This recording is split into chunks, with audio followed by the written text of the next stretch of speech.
Question answered? Okay. Have you made the arrangements? Yes. Okay, there you are. So please start. Is there some Yes. monitor who do it? They're sitting all in. Okay. already. Okay. Assalamu alaikum warahmatullah. Wa alaikum salam. My name is Musa Kirashi. I'm son of Kirashi Abdul Rashid Saab. I know that, but the microphone is much shorter Okay. and you are quite taller in comparison. Huh? Assalamu alaikum. Hazur. Uh, I'd like to make two questions to you, if that's possible. please. They are both concerning my career because this is my final year at Right. university. And my first question, if I could give a little bit of background to it, I went to A little bit, yes. very little bit. Not more than a little bit, please. No. I went to the Foreign Office on Thursday and for an open day, and there we had a chance to ask the head of the diplomatic service questions about a career there. About your career? About working for the diplomatic service. Mm-hmm. And I asked him that diplomats have a reputation for dishonesty, that if your government is doing something secretly and a journalist asks you, you have to tell him a lie. Mm-hmm. And I asked him for his comment on that, and I'd like to know from you as well, because even if you're working for a Muslim government in this area, I'm sure they must tell lies at times, and I was wondering whether that's... You see, to tell lies is forbidden in all circumstances, unless driven to it by coercion, which is beyond your level of tolerance. This is the Quranic principle which covers those who are coerced to deny their faith, which is truth, because the level of persecution has risen beyond their tolerance level. The Holy Quran says, in that case, Allah will forgive, although Allah expects higher things from His servants, but in this case, they will be forgiven. So that is the overall riding principle. That should suffice in answer to this question. Okay? Okay. And my second question is that... But one thing should be remembered. If the level of a person's truth is already mixed, and occasionally for his own sake he does indulge in this sort of thing, then these people can be absorbed. But I'm talking purely from Islamic point of view. Deception is not altogether forbidden. Deception in the sense that you use strategy to create an impression which you create without telling a lie. And in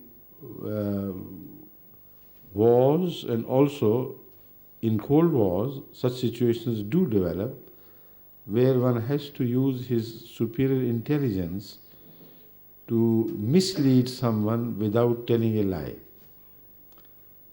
That is not forbidden, but it is only used in case of confrontations and wars, and only for the national interest. This is why Hazrat Rasulullah sallallahu alaihi wasallam said, "Al-harbu khudatun."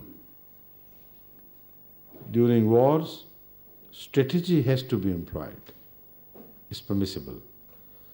Now, an example to illustrate the point further can be quoted from the life of Hazrat Muhammad Rasulullah sallallahu alaihi wasallam. Once he was traveling with a troop of Muslims to counter-attack an enemy which was preparing to surprise Islam, the world of Islam, the Muslims. Ahmad sallallahu alaihi wasallam decided to give a surprise to that enemy. So he was moving in the direction of that enemy's camp or whatever the place was, incognito, without anybody knowing that he was moving with if not full army, but with troops. And there on the way, he met an Arab who belonged to a tribe, who was friendly to the people whom he wanted to surprise. So he immediately understood that the word will carry, and before they reach, this man is going to tell that tribe, or I don't remember it was a tribe or some other government's borders, but they were friendly to each other. So he rightly suspected, that this information will be leaked. And Rasulullah ﷺ could not tell lies. So you know what he did? He inquired from him the way to a place where he was not going. Just that. So this is Khuda. This is the maximum which is permitted by Islam. And what a beautiful way to mislead without telling a lie. So if you are an expert at such things, you can safely join diplomatic service. You see? Not a word of lie was spoken. He says, inquired from him, how can we reach that place? And he answered and went away. And he must have informed the people that he is going in that direction. Right? Thank you. Second question. My second question is that I am advised by a lot of people to avoid certain careers because of racism. For instance, becoming a barrister or... Come closer to the microphone again, please. I've been advised by certain people against certain careers because of racism. For instance, Right. if you want to become a barrister. Yes. And I wanted to know your view on I don't think this. so. I don't agree with them. I think in certain professions, the greater presence of Ahmadis is needed very much. And in the profession of law, I feel we are too small in representation. So I advise both Ahmadi boys and girls to go in the area of law, which has immense possibilities of progress and rise without being employed by anybody. Both worldly wise, it is full of great possibilities, this profession. If you are capable, if you are logical, if you are balanced, and this what I expect of all Ahmadis, better than others, because if you are honest, you have to be logical. Honesty and logic and balance, they go together. So in that sense, I expect right, and I hope rightly so, that Ahmadis can excel in the legal profession. Moreover, they are more enlightened than the rest of the society of their type, because their information, those students who are co-students with them in university or anywhere, their approach of learning and thought is narrow in one narrow direction. But Ahmadi's horizon is broadened in so many directions through his religious pursuits, through his answers to many questions against Islam, against Ahmadiyyat, asked from various different angles. So the Ahmadi continues to broaden his horizon much faster than others do. As such, in law, Ahmadis must be a success, and a great success for that matter I expect. So don't listen to such nonsense that they have prejudices, this and that. In law, the prejudices are destroyed by the capability of the lawyer. When they need a good lawyer, they cannot bring into consideration the color of the lawyer. They're compelled to go to the best. Right? Thank you. Jazakallah. Next, please. Assalamu alaikum, sir. Wa alaikum salam. My name is Aziz Ahmed Hafiz, and if I could be permitted to ask two questions. Please continue. Thank you. And do it fast. I have a very close Tamil friend and would like the benefit of Hazur's views regarding the troubles in Sri Lanka between the government and the Tamil people, and what solution Hazur sees to these problems? You have not specified any problem. You are talking in generalities. I can't answer this question as such. The Tamil people being persecuted by the government. Who? The Tamil people of Sri Lanka. Uh-huh. And by the government of Sri Lanka. Right. There's the two ethnic mixes there. Right. And I wonder what Hazur's but that is only one-sided. That is why I said I can't answer this question in generalities, because the story is only one-sided. Why are they persecuted? Have they not committed grave crimes against humanity and all human decency in trying to win themselves the freedom of a territory which they think that belongs to them? But what are their rights? Why they are demanding that? Under what principle? They are the immigrants from South India into Sri Lanka. And because they were permitted in those days in large numbers, now they are claiming the right to have the whole country carved into two divisions. In principle, is it right or not? This is the first question. And if the government suppresses their movement and they go to Israel for training in extreme atrocities in the name of a freedom fight and kill and murder mercilessly and commit suicides themselves to escape the possibility of detection as to who is behind them, then how can you expect the government of Sri Lanka to sit quietly over it and not to take notice of this? Atrocities, when they reach a certain level, have to be met with counter atrocities. Would that wouldn't obviously justify atrocities on the civilian population? Would that? I'm not going to answer this further.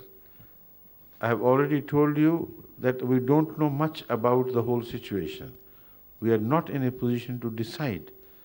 I'm just explaining things to you by way of possibilities.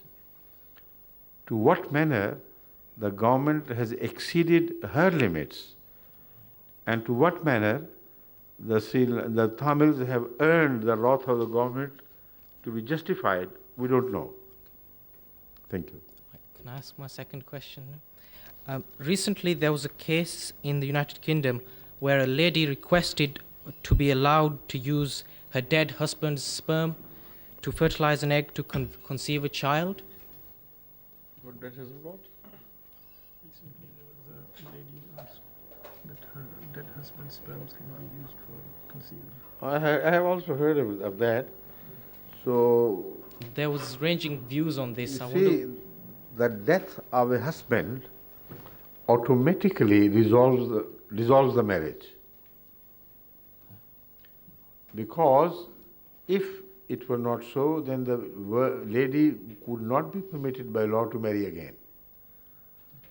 So potentially, if she is available for another marriage, her marriage with the previous husband is dissolved.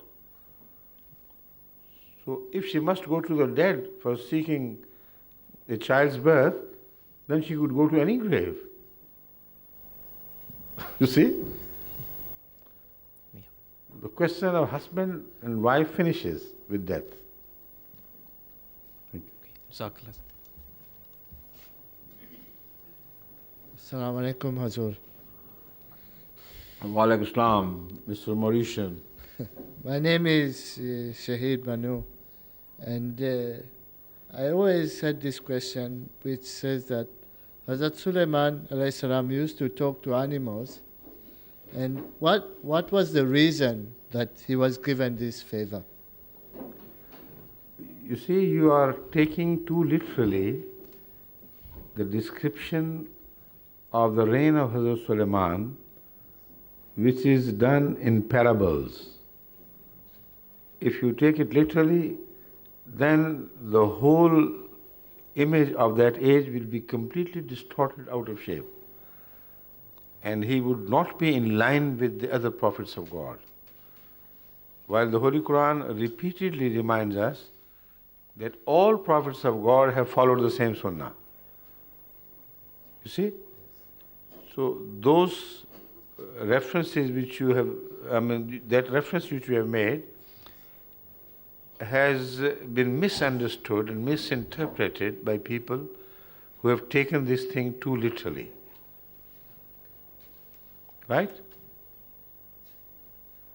Moreover, they fail to notice that it is not just Hazrat Suleiman who talks to the animals. Animals also speak back to him. So the animals have given such faculties as have not been given to any humans except Hazrat Suleiman. So they become superior in their intelligence and their ability to converse with humans, while the humans cannot. Got it? Okay. Right. Assalamu alaikum. You see, when the bird, so-called bird, Hudhud, went to the court of Saba, he listened to the talk and understood.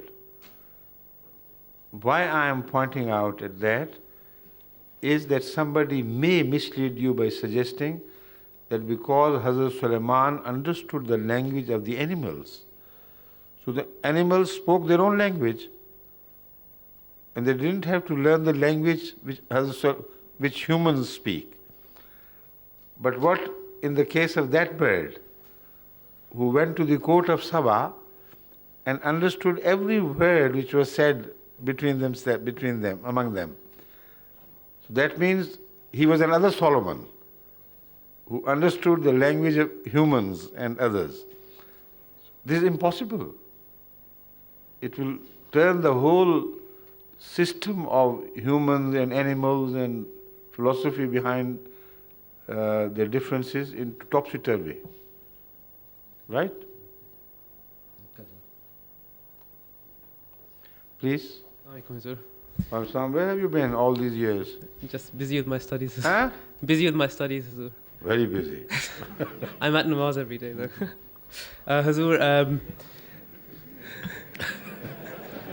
Please. I'm in contact with some Iraqi Shias, and also I'm interested in Shiism due to my visit to Why are Iran. you not in contact with Iraqi Sunnis? Because there's very few of them in UK. Huh? Yeah, And Shias are plenty. yeah, in plenty. Yeah. Because they have been offered special asylum here because they are sympathetic to the Shia cause in Iraq, but not in Iran. Yeah. Right? Yeah. Okay. My question is that, am I correct in saying that the 12 Shia Aimma were Masum, meaning infallible? You're not entitled to declare anybody Masum. Not to speak of Shia Imma. How can you declare anybody Masum? You're not God Almighty, are you? God You forbid. don't know anything beyond your nose. And not even your nose fully. How can you declare anybody who is dead about whom there is no proof from the Holy Quran that such a person is Masum? The Holy Quran does not declare the Aimma of the Shias to be prophets of Allah. As such, they are beyond the category which has been covered by the Ismat. Ismat means the meaning to be Masum. So how can you say? Why are you intent upon that? It's just that I've been listening to a few question and answer sessions that you had in Germany, and you were saying that they were Masum. Please correct me if I'm wrong. No, not that. What I said was that I believe that they were pious people. Not Masum in the sense of the term. It is wrong. If I said that, I was wrong.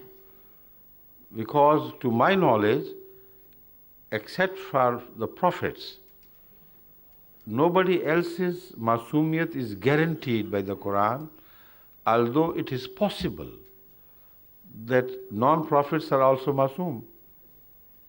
I don't rule it out. But it is not guaranteed. So because the Shia Aimma are not prophets of God, so their masumiyat is not guaranteed by Allah. But you cannot say because they are not prophets, they are not certainly not masum. That is also wrong. So perhaps it is this which I wanted to clarify, and I might have made a mistake for which I apologize. Thank you. Mazda K568 AGB is obstructing the passage of a driveway. Please reach the car before the police reaches there. Please. Assalamu alaikum. Azur, at my university, they provide a prayer room for Muslim students to offer their namaz. Yes. There's one in each building. And a few times it's happened that I've been reading my namaz on my own, and another non-Ahmadi has come in to join me. So together we're in congregation. So with whatever action I do, he's following with me as if it's the Jamaat. Okay. So my question is, how does this affect his namaz, him being a non-Ahmadi? His namaz is all right. And right? at the end of the namaz, do I have to tell him that he was praying behind an Ahmadi imam? If you tell him, you run the risk of being beaten. It's entirely up to you. But you do not have to tell him because you never invited him to this. And you are certain that his namaz is all right. So why to take the risk at all? Right? Mm-hmm.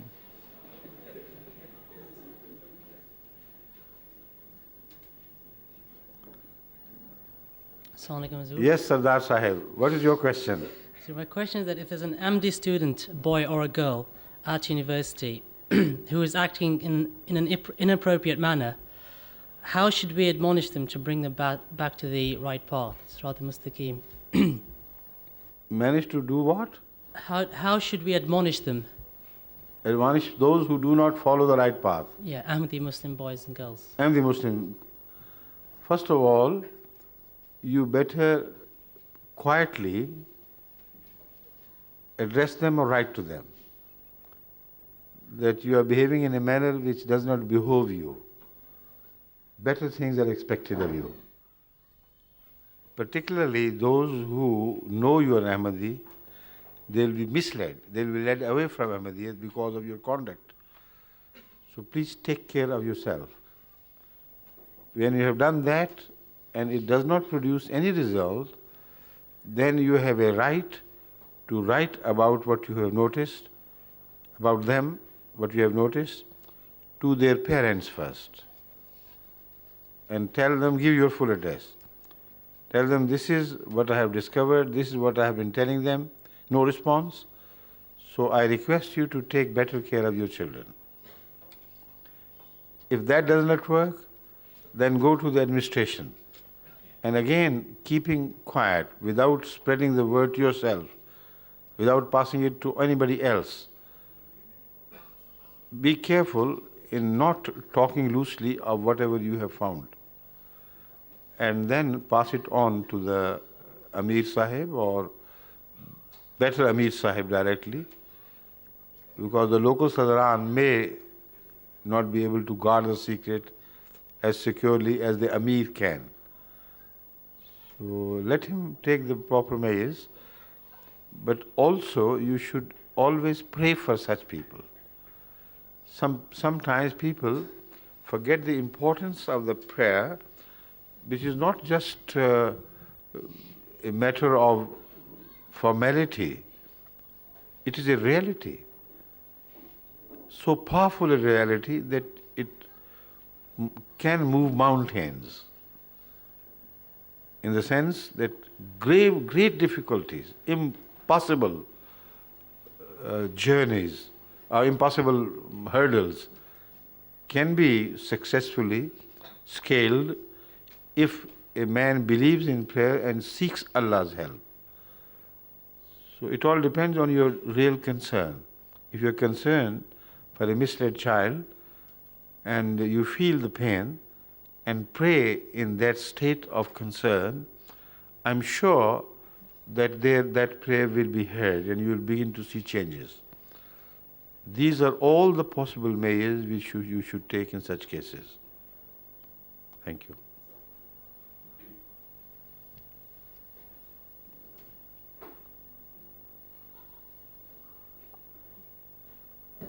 Assalamu alaikum. Wa alaikum salam. Hazur, my question concerns... And your name? Kaleem Bhatti. Yes. Son of? Rafiq Bhatti. Right. Is about Iblis and his ingratitude. What I need help in understanding is that how, when God created him, he was a witness to God.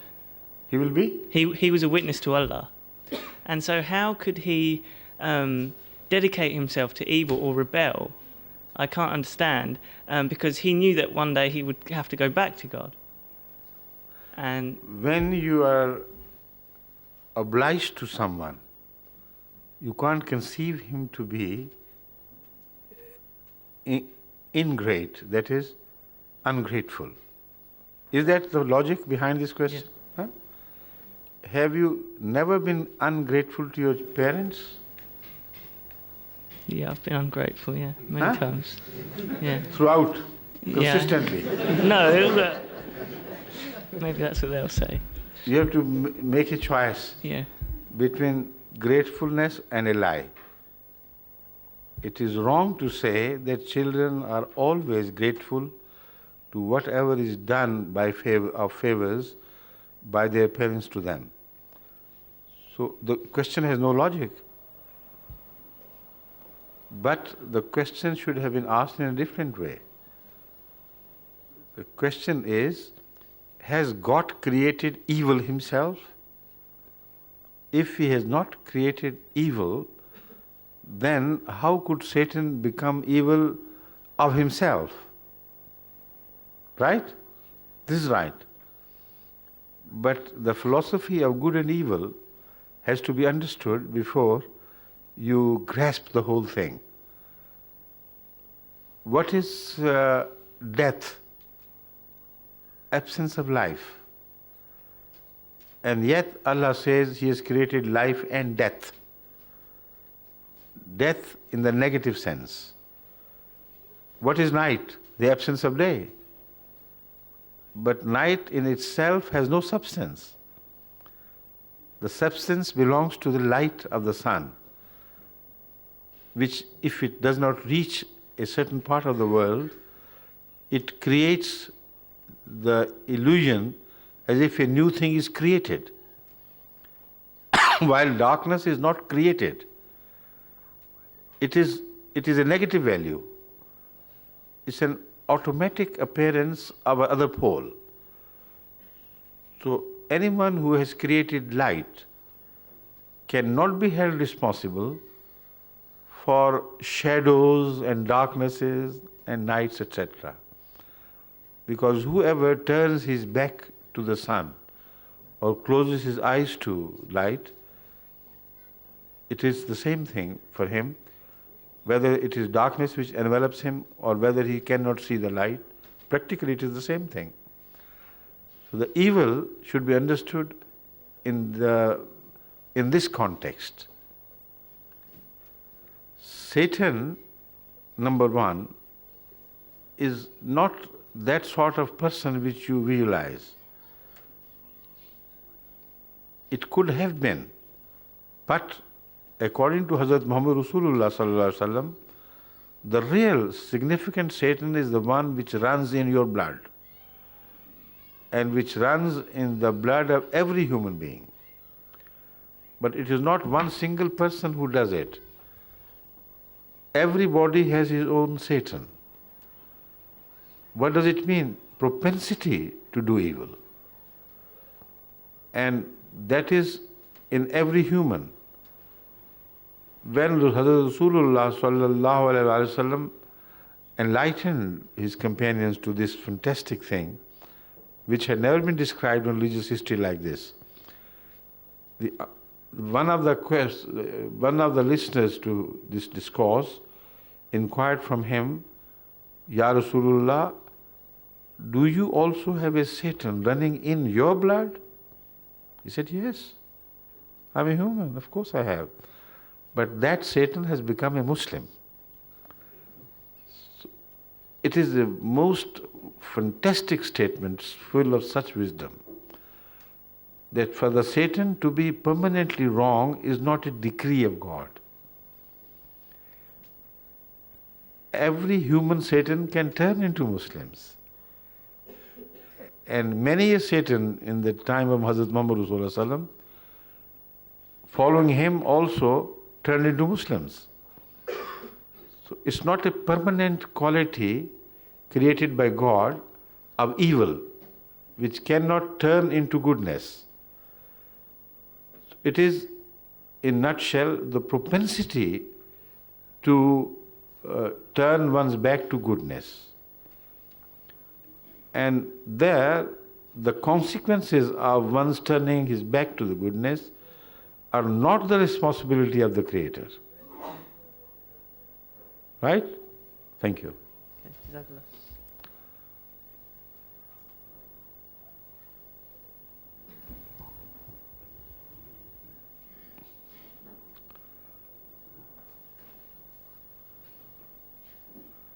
कोई लंबा आदमी आ रहा है जो आप बड़ा ज़बरदस्त इसको एडजस्ट कर रहे हैं दोबारा. वालेकुम. मेरा नाम मुबशर अहमद प्राची है. मैं सादत Ahmad Prachi. You please come closer to the microphone, yes? My name is Mubashir Ahmed Pracha and I'm Sadat Ahmed Pracha. The right side. This one? Yes, yes. You can hear it yourself. Now, what is it, Mubashir, you want to ask? Yes. My question is relating to tabligh. Right. And it's an area where I feel very weak, actually, coming from the Geneva Jamaat also. Basically, as I see the way Islam, Ahmadiyyat is growing, how fast it is growing, I start to feel lagging behind in that area. I'd like to have a simple question on that is, from the little tabligh I've been doing, I've noticed that certain people really do not listen at all, and actually there is a negative impact on them in that it only reinforces their hatred towards Ahmadiyyat. And while there are other people that I talk to, they listen, they have a good time listening, but then they disregard it right after listening. So my question is, what type of people should I target, or should we target in tabligh, and what type of people should we avoid? This is a question which has already been answered by the Quran in principle. The Holy Quran, when speaking on the subject of Dawat Allah, that is invitation to the path of Allah, towards Allah, it begins with Udu ila sabili rabbika bil hikmati. Call to the path of Allah with wisdom. In all other places, instead of wisdom, taqwa and logic and things like that are mentioned. But in the case of preaching to others, the top priority is given to wisdom. So apply your mind. And in every case, the answer could be different as to how to apply your mind. If I tell you to go upstairs, if you apply your mind, you will be in the search of staircases. You will not start jumping to try to reach the first floor. So the answer to this question may vary in accordance with the situations. So apply your mind to yourself. How could you be made interested in anything other than Islam and Ahmadiyyat? Why and how? Only if you find powerful signs in the truth of a person who is higher in the order of his rating in the sense of his being nearer to God. Only such a thing could impress you. And you may start exploring the reasons why. Otherwise, you will not be interested. So, first of all, you should improve the quality of your bearing and your own conduct to a degree where those who are around you notice that here is a small island of a human who is one of us yet so different. And it is that difference which impresses people. All the new converts, when I investigate from them, the reasons how they were initially made interested, practically told me the same story. They said, we became interested in the conduct of some friend of ours who was so different. And in the same atmosphere of our schools or college or offices, his manner was upright, he never told lies, he behaved perfectly gentlemanly to others, without prejudices, without anything. He was service-minded. Now, not all these things, but many of such qualities which some Ahmadi possessed impressed the people. And they became interested in finding out more about it. Many non-Ahmadis come to me, Christians and others as well, Jews as well. When I inquire, why have you come? Who introduced me to you? He said, it all began with our fellow student or co-worker. And we were amazed at the qualities. We wanted to find more about the force, the strength, the source of that strength behind the qualities of such a person. So produce that in you. And the greater is the strength of your personality, the more successful you will become in the field of preaching to others. But that is just one answer. That is the beginning. After that, you must measure the person you are dealing with correctly to learn which things will impress him, which things he is interested in, which type of logic will impress him. Moreover, you have to inquire whether he knows anything of his own religion or not. If you start arguing with this person who does not know anything of his religion, who trusts his ulama, and they become the custodians of his faith, which normally happens, then no matter how you argue with him, he will not be convinced.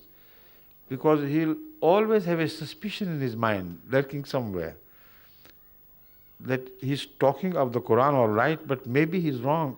We don't know the translation. He's talking of the Hadith all right, but we do not know the context.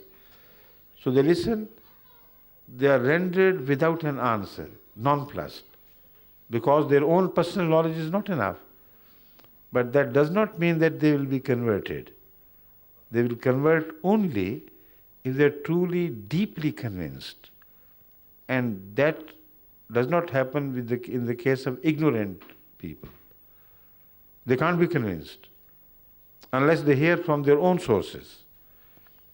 So most of the ignorant people can convert to Ahmadiyyat if their leaders convert. And they sometimes write to me that we convert our leader first, then we may follow, not otherwise. And this is what is written to me almost daily by Ahmadi missionaries everywhere in the world. Pray that that person becomes an Ahmadi. Because if he becomes, then they will follow. So things vary from place to place, from country to country. And you have to be wary of the fact that the Holy Quran mentions wisdom first and all other things after. So it's a battle of wits. It's a fight of superior wisdom. And if you have that and apply it appropriately, then I can assure you the results, provided you also pray to God. That is one area where many times Ahmadi preachers are deficient. They think they have put in all their efforts, they have the command over logic, they have done this and that should be sufficient. without prayer, mountains cannot be moved, hurdles cannot be removed. That is why it is only Hazrat Masih Maud Islam, in the entire history of 1300 years before him, who said that the real reason why the Arabs became Muslims within the lifetime of Hazrat Muhammad Rasulullah was because of his prayers, not arguments. It's a fantastic statement, and so true. So the prayers are the most powerful motivating factors and transforming factors. So stick to the prayers and then follow the course as I've advised with wisdom, then inshallah you'll turn into a fruitful tree. Assalamu alaikum. Next please.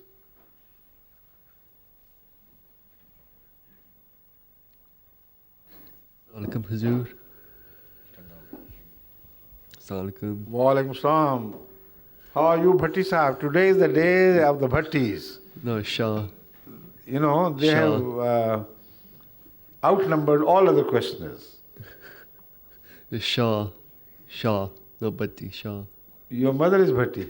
No, she's. Or father is Bhatti. No, Shah. No? So why do I relate you to Bhattis? You must have some relationship. Yeah, my Dadi Jan. Is Bhatti. Yeah, she's Bhatti. And she has the strongest personality in the family. That's right. Huh? That is why. No fault of mine. Okay. Mr. Shah, Mr. Bhatti like Shah, come out with your question, please. Okay. The question I'd like to ask is music allowed to be listened to? What type of music Tell me, have you never heard music? Have you ever never listened to music? Yeah, I have. Huh? Right from your childhood? Not well, yeah. It's rather too late to ask this question.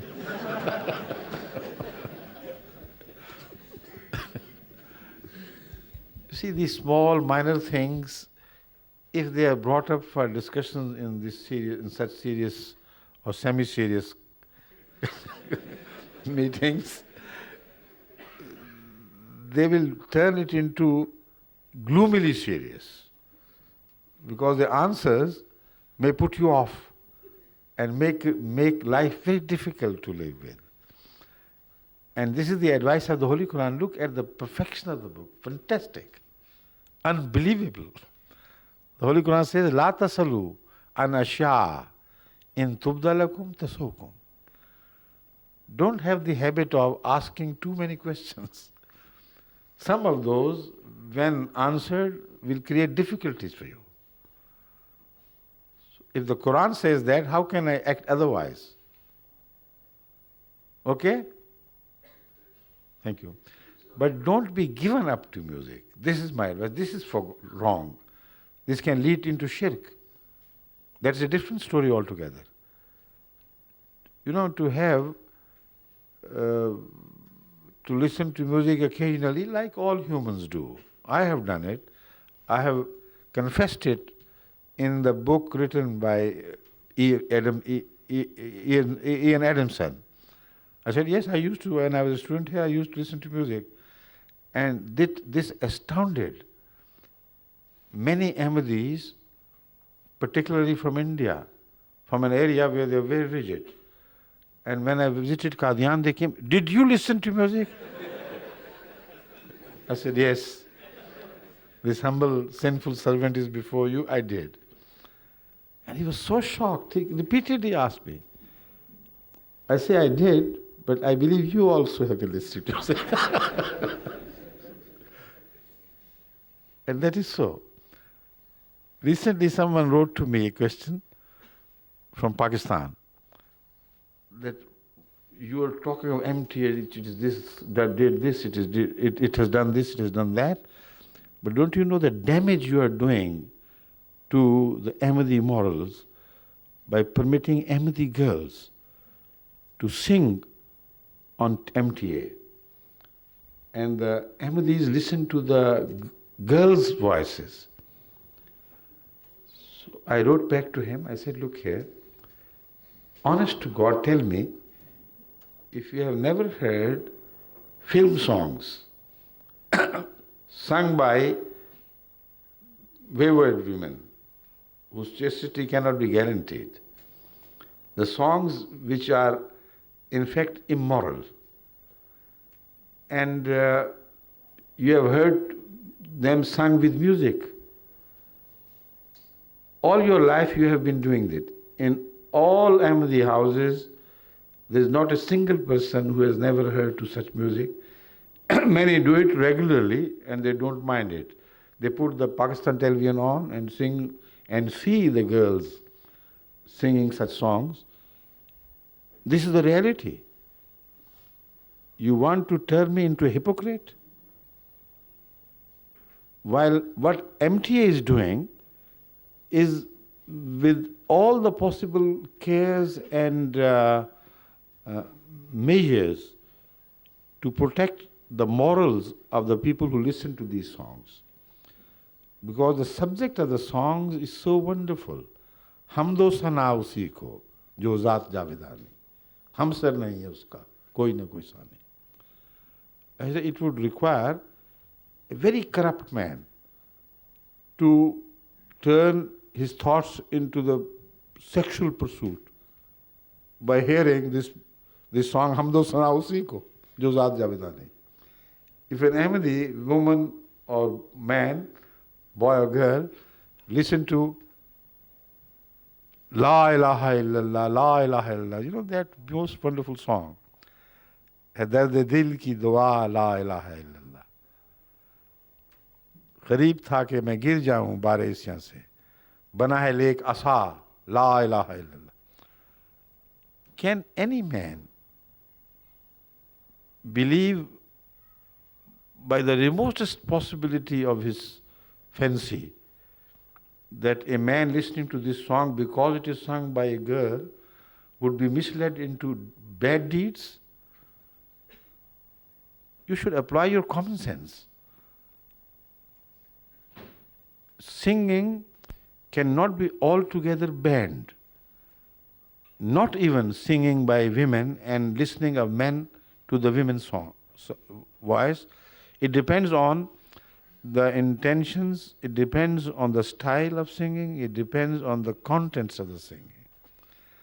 Hazrat Sallallahu Alaihi Wasallam, when he entered Medina, all the historians agreed that young Ahmadi, Muslim girls, of course there were Ahmadis as well, because the second name of Muhammad Rasulullah is Ahmad. So the young Muslim girls were singing with the help of the elementary form of music which they had access to. But it was music all right. Songs welcoming Hazrat Muhammad Rasulullah to Medina. And he listened to the songs and he never objected. So to hear a girl's voice is in itself not forbidden. You daily hear girls' voices, you daily hear songs sung by impious girls as well, actresses and so on and so forth. And if they don't hurt you, how can the MTA songs, which are dedicated to the cause of Islam and the cause of truth, begin to, to create waves of sinfulness in your hearts? If that is your state, then you are beyond repair. I can't do anything more to do anything about you. Got it? So this is the answer in general. But still I insist and remind you not to ask too many questions, please. Thank you.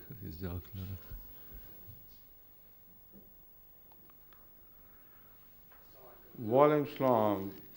How are you? I'm fine. Fine? Yes, how are you? You are the nephew of 11 rupee sandal. Sorry? You are the nephew of that uncle who bought an 11 rupee sandal. That's right. Right? That's the one. Shall I tell them the story of that sandal? It's up to you, actually. Huh? Yeah, it's up to you. You don't mind? He might, though. He may mind. He might mind. Okay, though. Okay.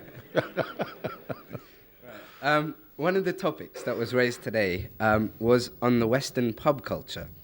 All right, the pub culture is one of the major part of university life a student comes across in terms of socializing with other students. Even though Ahmadis are not allowed to drink alcohol, are we still allowed to accompany our friends to the university bar or pub to socialize so that we may have a positive influence over them? If the result of this mixing is in your favor, not against you, then there is no harm.